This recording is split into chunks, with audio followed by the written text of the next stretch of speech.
Avrei sempre voluto suonare, perché la musica per me è il vero linguaggio della natura.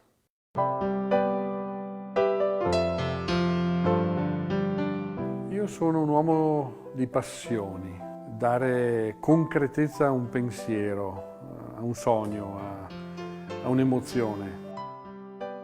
L'architettura è stata un'altra delle mie grandi passioni. Quando in un progetto c'è un senso, c'è un'anima, ecco, allora io mi innamoro e da lì inizia una storia.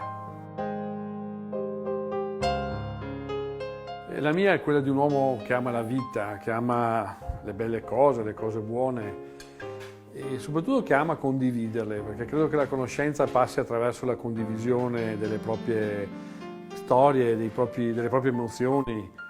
A me piace condividere la casa, a me piace che le persone che vengono qui si portino via qualcosa.